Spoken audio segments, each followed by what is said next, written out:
Um bom dia a todos, graça e paz. Estamos começando mais um Café com Cristo Live. O Café com Cristo Live é uma live devocional que acontece todas as terças, quintas e sextas. Este é um espaço de oração e de devocional. Nesses dias, nós estamos em um propósito de oração, 40 dias de oração. E nós estamos meditando no livro de Atos. E nós gostaríamos aqui de encorajar você a estar lendo o livro de Atos durante esses dias e meditar na ação do Espírito Santo na vida da igreja. Gostaria também de convidar você a ser um missionário digital conosco. Assim como eu, há muitos outros pregando o Evangelho neste espaço virtual. E você pode ser um parceiro da missão, se inscrevendo aí neste canal ou então deixando aí o seu joinha. A mesa já está posta, o pão já está sobre a mesa, há um convite para os filhos e filhas do reino. Bem-vindo, bem-vinda ao Café com Cristo. Vamos ter uma palavra de oração, vamos falar com o Senhor. Pai, nesta manhã nós queremos, ó Deus, te agradecer pelo dia e pela oportunidade que o Senhor nos dá de nos aproximarmos mais uma vez do Senhor. Oportunidade, meu Deus, que o Senhor nos dá, talvez para alguns aqui, de um recomeço, de um reiniciar das coisas. Quero te agradecer pela oportunidade que o Senhor nos dá de mais uma vez poder compartilhar esse tão precioso nome. Poder compartilhar Jesus Cristo, que nos traz vida, salvação. Muito obrigado, Senhor. Que a tua bênção esteja sobre nós nesses dias. Fale conosco, que não seja o servo do Senhor, mas que seja o teu Santo Espírito a ministrar os nossos corações. Assim eu oro e agradeço em nome de Jesus. Amém e glória a Deus. Eu gostaria então de compartilhar uma palavra que tem como título responsabilidade. O capítulo 4 do livro de Atos nos fala do momento em que a igreja de Cristo, cheia do Espírito, entra pelos portões do templo de Jerusalém, carregando um poderoso avivamento. Então o capítulo 4 nos fala de inícios, o início da perseguição que começou ali naquele momento em que Pedro e João curaram um paralítico, entraram no templo carregando este avivamento e tocando as estruturas oficiais do judaísmo. A partir dali inicia-se então um julgamento. Aqui fala do começo de uma estrutura de religião, no caso aqui a estrutura judaica, sendo tocada por este avivamento. Nós estamos falando do início do estabelecimento da Igreja de Cristo como um movimento que veio para ficar.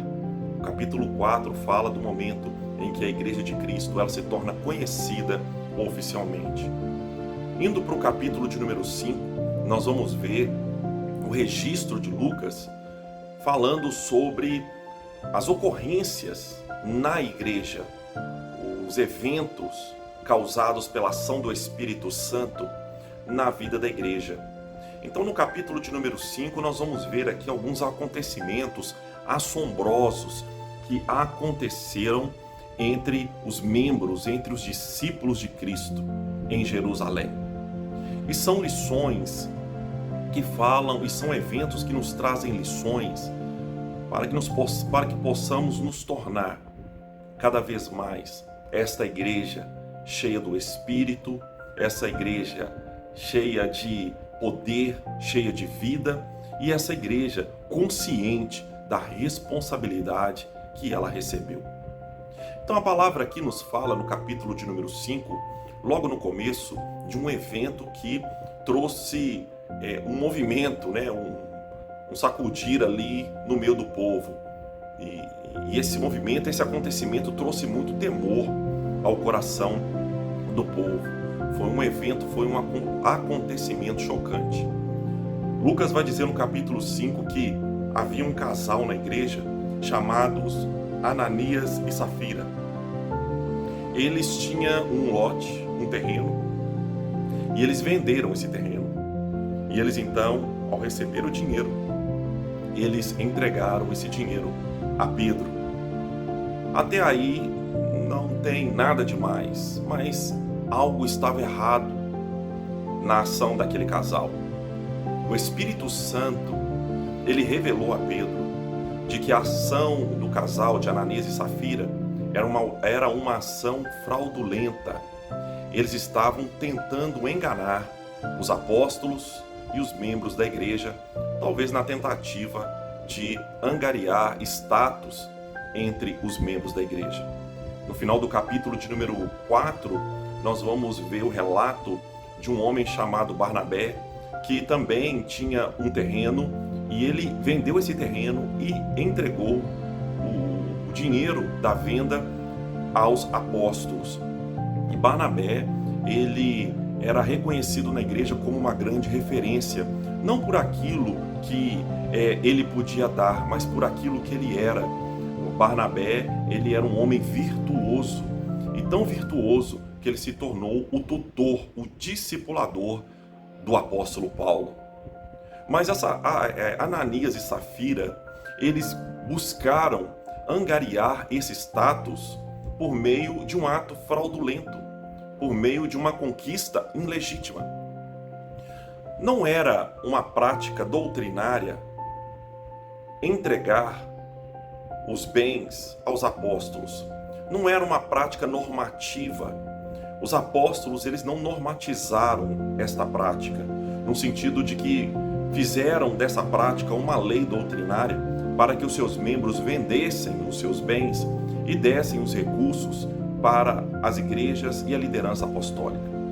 Nós vemos que essa prática ela foi decorrência da ação do Espírito Santo na vida da igreja. A igreja de Jerusalém, ela recebeu uma responsabilidade de manifestar a igreja ideal, manifestar a igreja que Deus quer de nós, uma igreja que manifesta o céu na terra, uma comunidade no céu na terra, uma antecipação na terra do que viveremos na eternidade. Então, naturalmente, com liberalidade, eles exerciam este ato fraternal. Mas Ananias e Safira, eles entregaram esses valores com uma intenção fraudulenta. Pedro, ao receber o valor de Ananias, o valor correspondente à venda do terreno, Pedro faz a Ananias uma pergunta: este é o valor total da venda? E Ananias responde: sim, este é o valor total. Pedro fez a mesma pergunta a Safira, a esposa dele, e os dois estavam aliançados com estes mesmos princípios corruptos. Mas na verdade, eles venderam o terreno, tiraram uma parte e entregaram o resto. Pedro disse para eles que não teria nenhuma dificuldade, nenhum problema se eles tirassem uma parte do dinheiro. Eles não teriam nenhum problema se eles não vendessem o imóvel. O imóvel era deles, o dinheiro era deles, e eles poderiam fazer o que eles quisessem com o dinheiro, mas usar o que tinham para enganar, não. E aí aconteceu, como consequência do ato fraudulento deste casal, a manifestação poderosa do juízo de Deus sobre a vida daquele casal, nos remetendo ao juízo de Deus descrito no Antigo Testamento, como alguns homens e mulheres sofreram, como Miriam, irmã de Moisés, sofreu. Nós vamos ver então esse juízo vindo sobre eles, e eles foram mortos sumariamente. Eles tombaram aos pés de Pedro, e isso trouxe para a comunidade um choque, gerou um grande temor à comunidade de Cristo em Jerusalém. E aqui, quando nós lemos esse texto, nós nos fazemos algumas perguntas. Será que não foi muito severo o juízo de Deus? Por que eles morreram daquela forma? O que aconteceu? Nós poderíamos aqui destacar algumas coisas, mas eu gostaria de brevemente de destacar um ponto, que é o ponto que fala sobre responsabilidade. A comunidade de Cristo em Jerusalém, a igreja primitiva, ela foi uma igreja que testemunhou grandes milagres, milagres únicos. A sombra de Pedro curava. Nós vamos ver essa igreja testemunhando, paralíticos sendo colocados de pé. Eles participaram de cultos tremendos, de manifestação de poder inegável, a ponto da terra tremer. Eles receberam uma manifestação poderosa do Espírito Santo. Aquela foi a geração que testemunhou o cumprimento de uma promessa feita pelos profetas. Eles receberam o Espírito Santo de Deus. A liderança daquela igreja era uma liderança íntegra, santa, cheia do Espírito e testemunhas oculares de Jesus Cristo, o cabeça da igreja.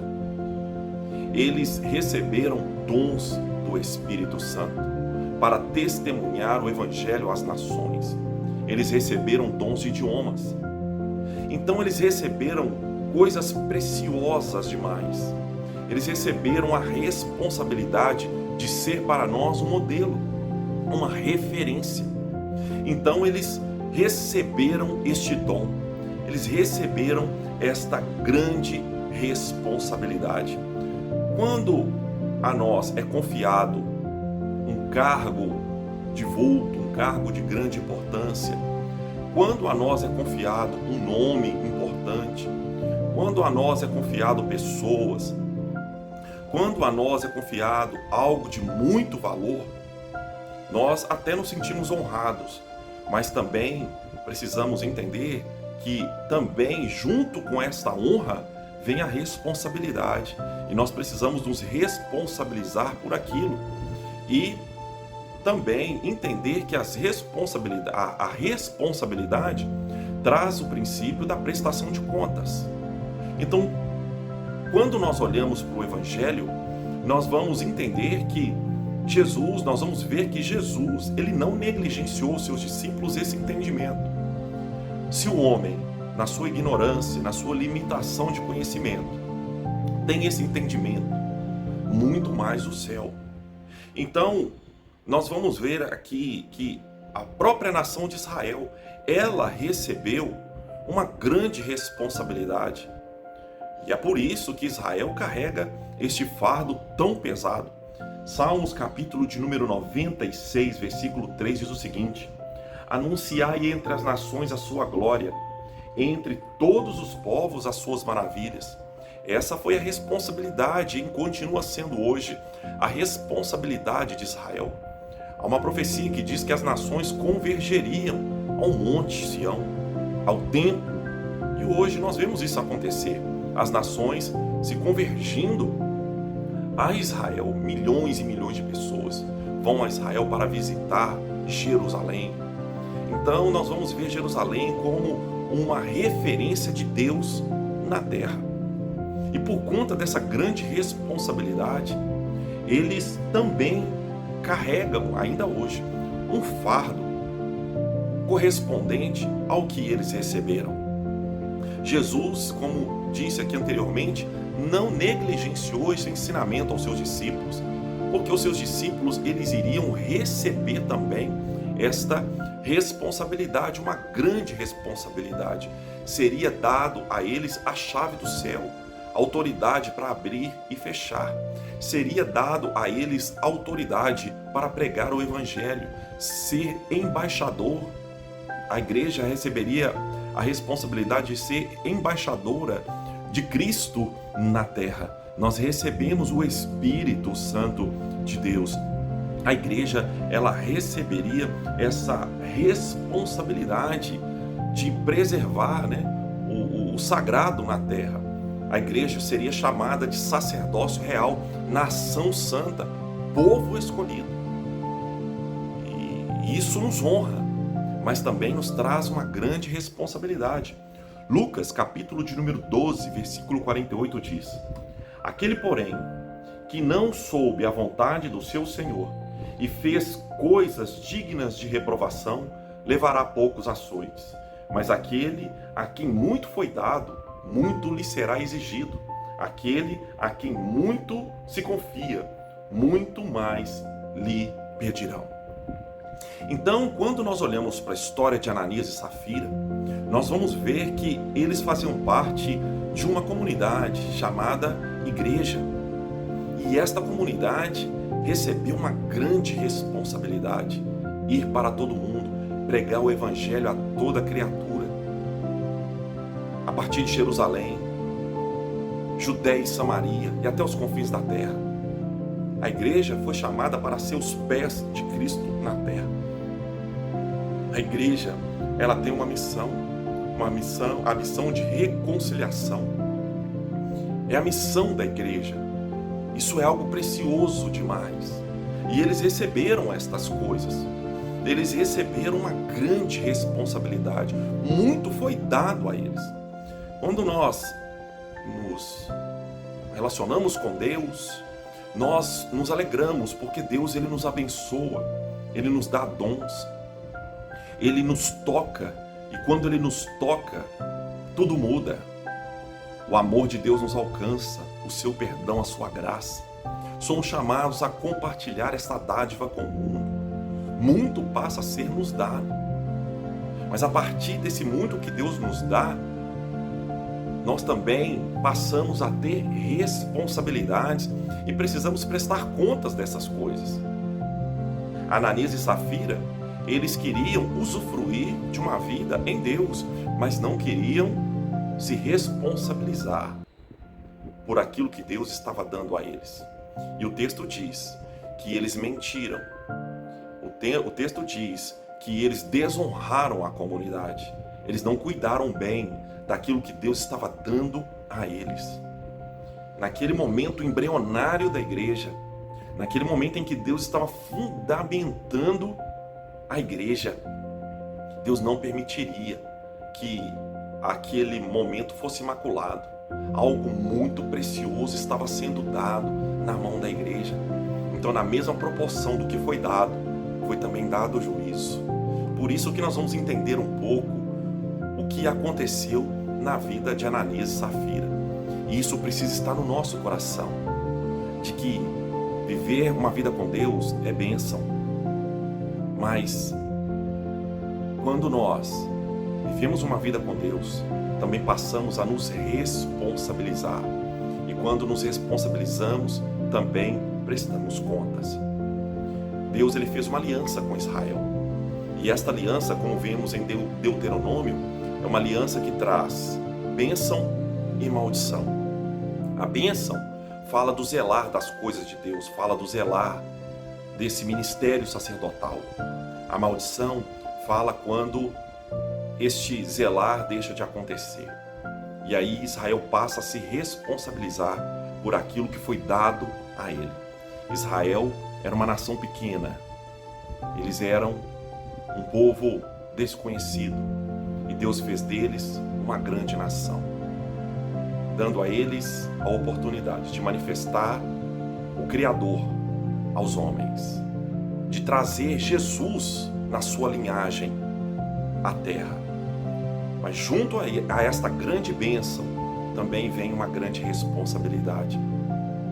Segunda epístola de Pedro, eu vou encerrando aqui, capítulo 2, versículo 20 e 21, diz o seguinte: portanto, se depois de terem escapado das contaminações do mundo, mediante o conhecimento do Senhor Salvador Jesus Cristo, se deixam enredar de novo e são vencidos, tornando-se o seu último estado pior do que o primeiro.